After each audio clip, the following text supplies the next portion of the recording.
कल अमानतुल्लाह खान के यहाँ ईडी की रेड हुई। ये कोई पहला मौका नहीं है जब प्रधानमंत्री जी ने आम आदमी पार्टी के नेताओं पे रेड कराई है। जब से हमारी सरकार बनी है दिल्ली के अंदर, प्रधानमंत्री मोदी जी की पूरी कोशिश है कि किसी भी तरह से आम आदमी पार्टी को कुचल दिया जाए, ख़त्म कर दिया जाए। जैसे हमारी सरकार बनी 2015 में, 2016 में इन्होंने शुंगलू कमेटी बिठाई। शुंगलू कमेटी ने हमारी दिल्ली सरकार के तब तक जितने काम किए थे 400 फाइल मंगाई, 400 साढ़े 400 फाइलें मंगाई। सारी फाइलें बड़े बड़े अफसरों ने बैठ के जांच करी और एक पैसे का, नए पैसे का भी घोटाला नहीं निकला। उसके बाद मोदी जी ने हमारे एमएलएज के ऊपर झूठे झूठे केस करने चालू कर दिए। हमारे आम आदमी पार्टी के एमएलएज पे अभी तक 170 से ज़्यादा केस कर चुके हैं, 170 से ज़्यादा, और उनमें 140 से ज़्यादा केसेस में जजमेंट आ चुके हैं, जिसमें सारे जजमेंट मोदी जी के खिलाफ हैं। सारे जजमेंट हमारे पक्ष में आए हैं कि झूठा केस किया गया हमारे एमएलए के खिलाफ, झूठी एफआईआर की गई, झूठी गिरफ्तारी की गई, गलत गिरफ्तारी की गई। उसके बाद इन्होंने पिछले 2 साल से हमारे मंत्रियों को और सीनियर नेताओं को अब गिरफ्तार करना चालू किया। इन्होंने सत्येंद्र जैन को गिरफ्तार किया, इन्होंने मनीष सिसोदिया को गिरफ्तार किया, इन्होंने संजय सिंह को गिरफ्तार किया, इन्होंने कल अमानतुल्लाह खान के यहाँ ईडी की रेड की। मामला चूंकि कोर्ट में है, मैं सब जुडिस है, मैं ज़्यादा नहीं बोलूँगा, लेकिन अगर आपने मनीष सिसोदिया के केस में पिछले हफ्ते सुप्रीम कोर्ट में जो सुनवाई हुई, अगर आपने वो सुनवाई सुनी हो, तो जिस तरह से जज बार बार उनसे एक ही सवाल पूछ रहे थे कि कोई तो सबूत दो, कोई तो सबूत दो। इन लोगों के पास एक भी सबूत नहीं था मनीष सिसोदिया के खिलाफ।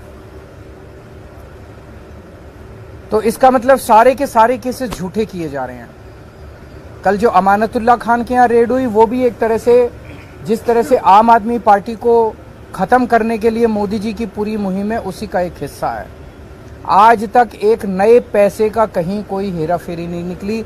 मैं नरेंद्र मोदी जी को चैलेंज करता हूँ, आप इतनी इंक्वायरी हमारी, बोले बस घोटाला कर दिया केजरीवाल ने, सड़कों का घोटाला कर दिया, बिजली का घोटाला कर दिया, पानी का घोटाला, इतने घोटाले, इतनी जांच करा ली। एक नए पैसे का मैं चैलेंज करता हूँ, एक नए पैसे का अगर आपको कहीं कुछ मिला हो, अगर मिला हो तो आपको लगता है मेरे को छोड़ देते मोदी जी, कहीं कुछ नहीं मिला उनको। तो ये सारी की सारी जितनी जांच चल रही है, ये सारी फर्जी जांच है और उनका मकसद भ्रष्टाचार खत्म करना नहीं है। दूसरी पार्टियों के जितने भ्रष्टाचारी हैं, सारे भ्रष्टाचारी उन्होंने अपनी पार्टी में शामिल कर लिए।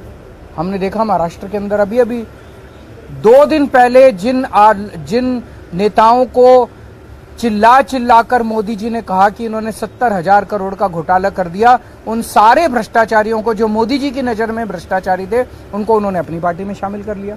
उन पे जितने केस कर रहे थे वो सारे केस खत्म कर दिए। तो भ्रष्टाचार, गुजरात के अंदर मोरबी ब्रिज गिर गया, मोरबी ब्रिज, कितने लोगों की मौत हो गई, कोई ईडी की रेड नहीं हुई, कोई सीबीआई की रेड नहीं हुई।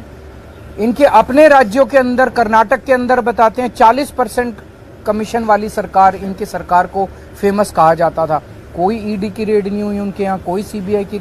बीजेपी वालों के अंदर, उनकी अपनी सरकारों के अंदर किसी तरह की जांच नहीं होती। अभी सीएजी की रिपोर्ट आई है, उसने इतने सारे इनके घोटाले निकाले हैं, कोई सीबीआई की रेड नहीं होती, कोई ईडी की रेड नहीं होती। बताते हैं ये अपने दोस्तों के इन्होंने अरबों रुपए के लोन माफ कर दिए, कोई ईडी की। तो भ्रष्टाचार खत्म करना इनका मकसद नहीं है, इनका केवल और केवल मकसद है विपक्ष के लोगों को किसी भी तरह से तंग करना। बहुत ज्यादा अहंकार हो गया मोदी जी को। आप टीवी पे देखते हैं जिस तरह से वो चलते हैं, उनकी चाल में अहंकार नजर आता है, उनकी जुबान में अहंकार नजर आता है, उनकी बातचीत करने में अहंकार नजर आता है। जिस तरह से वो अब किसी इंसान को इंसान नहीं समझते। और अगर किसी देश के राजा को इतना ज्यादा अहंकार हो जाए तो फिर उस देश की तरक्की कैसे हो सकती है। वो तो अब छोटी छोटी चीजों पे, हर चीज पे वो बदला लेने पे उतारू होते हैं। अगर किसी देश का राजा छोटे छोटे आम लोगों से हम लोगों की क्या औकात है? हमसे अगर बदला लेने पे अमानतुल्ला खान की क्या, अगर इनसे बदला लेने पे, छोटे छोटे आम लोगों से बदला लेने पे उतारू हो जाएं, फिर वो देश तरक्की नहीं कर सकता। आज देश का माहौल बहुत ज्यादा खराब हो चुका है। पहली बार ऐसा हो रहा है कि देश छोड़ छोड़ के लोग दूसरे देशों की, भारत छोड़ छोड़ के लोग दूसरे देशों की नागरिकता ले रहे हैं। ऐसा कभी नहीं हुआ। इतने बड़े स्केल के ऊपर लोग भारत की नागरिकता छोड़ के, भारत छोड़ छोड़ के जा रहे हैं। पूरे देश का माहौल खराब हो चुका, व्यापार बर्बाद हो चुका है, उद्योग बर्बाद हो चुका है, व्यापारी डरे हुए हैं, उद्योगपति डरे हुए हैं, आम जनता डरी हुई है, मीडिया वाले डरे हुए हैं, आप सब लोगों को डरा रखा है। तो बहुत ज्यादा खराब है माहौल। लेकिन आम आदमी पार्टी टिकी हुई है, आम आदमी पार्टी डटी हुई है। आम आदमी पार्टी देशभक्तों की पार्टी है, ईमानदार लोगों की पार्टी है। मोदी जी जो मर्जी कर ले, हम झुकने वाले नहीं हैं। संजय सिंह के खिलाफ कल ईडी ने कहा कि 4 करोड़ रुपए उन्हें रिश्वत दिया गया और कुछ पेपर बताए। साबित तो करे। मैंने भी सुना था ईडी कोर्ट में कह रही थी कि हमारे पास सबूत तो हैं, लेकिन हम दिखाएंगे नहीं। कल ईडी ने कोर्ट में बोला हमारे पास सबूत तो है, हम दिखाएंगे नहीं। तो अगर कोर्ट को ही सबूत नहीं दिखाओगे तो किसको दिखाओगे? अपने घर में रखोगे क्या सबूत? सर संजय सिंह ने कोर्ट को कहा कि उनकी सुरक्षा को लेकर कई सारे कंसर्न है। ये भी कहा कि एनकाउंटर किया जा सकता है उनका, तो उसकी जिम्मेदारी कौन लेगा? तो मैं उम्मीद करता हूं कि कोर्ट इस बारे में वो लेगा और उसके ऊपर उचित कदम उठाएगा। देखिए, मेरे यहाँ जो कल रेड हुई है तो हमने उनसे ये पूछा कि भाई ये बताओ आप किस एफआईआर के तहत मेरे पास आए हैं। तो उन्होंने कहा कि साहब 2016 में एक एफआईआर की थी सीबीआई ने, हम उस मसले में आए हैं। तो जो सीबीआई ने एफआईआर की थी वो ऑलरेडी कोर्ट के अंदर चल रही है, चार्जशीट उसमें सबमिट हो गई है, मैं उसमें बेल पर हूँ। फिर बोले कि वो एसीबी वाली थी, तो मैंने कहा भाई वो भी कोर्ट चल रहा है, वो भी चार्जशीट सबमिट नहीं हो, लेकिन उस पर भी मैं बेल पर हूँ। आप जिस रिक्रूटमेंट की बात कर रहे हो उसमें तो कहीं करप्शन है ही नहीं। इरेगुलरिटीज़ हो सकती है, इलीगलिटी कहीं नहीं है। किसी एक आदमी का ये चार्ज नहीं है कि पैसे लिए गए या पैसे दिए गए या हमने निकाल कर दिया। और जो कोर्ट का जजमेंट है पीछे, जब मैं बेल पर जब मेरी बेल हुई थी एसीबी वाले केस में, तो उसमें सीधा सीधा जज साहब ने सारी चीज़ें खोल कर कही थी कि कहीं करप्शन नहीं हुआ, आप कहीं सबूत नहीं दे पाए, कहीं आप वक्फ बोर्ड को कहीं नुकसान नहीं हुआ, सरकार का पैसे का कहीं लॉस नहीं हुआ, तो फिर आप क्यों गिरफ्तार करके लाए हो? तो इसलिए, और इनके तमाम केसेस, जितने केसेस एफआईआर, जितने केसेस में इन पर मुकदमात थे, वो सारे केसेस खत्म हो गए। तो ऐसा भी कहीं से नहीं लगता कि ये मुस्तकिल कोर्ट के अंदर आते हैं, डेटों पे आते हैं, तो ऐसा भी नहीं लगता कि ये सबूतों के साथ छेड़छाड़ करेंगे। तो मैंने उनसे यही कहा कि भाई जिन मुकदमात में आप आए हो वहाँ तो कहीं पैसे का लेन देन है ही नहीं, पैसे का मसला है नहीं, तो फिर पीएमएलए कैसे बनता है? तो उन्होंने कोई मुझे एफआईआर नहीं दिखाई, सिर्फ ये कहा था कि हम तो सर्च करने आए हैं और 2016 का कोई केस है।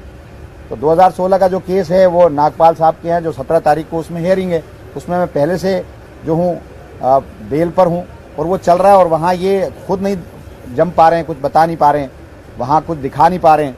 तो कल मुझे 12 घंटा मेरे यहाँ रहे, एक तरफ हमको कर दिया, सारे मेरे कपड़े, सारी मेरी अलमारियाँ, मेरी वालदा जो है, मेरी माता बीमार थी, बहुत ज़्यादा बीमार थी, उनको सांस की तकलीफ़ है, तो 3-4 मरतबा नेबुलाइज़र उनको दिया गया, वहीं पर दिया गया। तो सारे लोग परेशान थे, मेरे बच्चे परेशान थे, लेकिन ये नहीं माने। 12 घंटे रहे, एक एक अलमारी, एक एक कपड़ा, सारे बक्से दिखाए। मैंने खुद दिखाया उनको अपना मकान कि आप ये देखो, मैं 100 गज़ के मकान में रहता हूँ। 100 गज़ का मकान है, जिसमें से अंदर का जो एरिया है, कवर्ड एरिया, वो 70-80 गज़ का है। मेरा 4 कमरे हैं, एक कमरे में कुछ लोग बैठ जाते हैं, एक में मेरी मदर रहती हैं, एक में मैं रहता हूं। और मैंने अपने बच्चों का कमरा दिखाया उनको, ईडी वालों को। उस कमरा 8 बाई 10 का कमरा है। मैंने उनसे कहा कि देखो ये, और इसके अंदर बंकर बेड है। मेरा बेटा 21 साल का है, मेरी बेटी 16 साल की है। तो आपको कहीं से लगता है कि हम करप्शन करने वाले लोग हैं? आम आदमी पार्टी के लोग काम करना चाहते हैं, आप लोग परेशान कर रहे हैं। तो वो खुद हैरत में थे। मैंने बेड दिखाया, बेड के अंदर कब्जे नहीं थे, बेड चू चू बोलता है। तो मैंने सारा दिखाया कि आपको लगता है कहीं से कि हम बेईमाना करने वाले हैं या हम करोड़ों कमाने वाले हैं? तो वो सारी चीज़ें थी। और वो कहते हैं हम क्या करें साहब, हम तो बस भेजा जाता है तो हम आ जाते हैं। तो इस तरह की बातें हैं। और 10-12 घंटे तक परेशान किया, बहुत परेशान किया।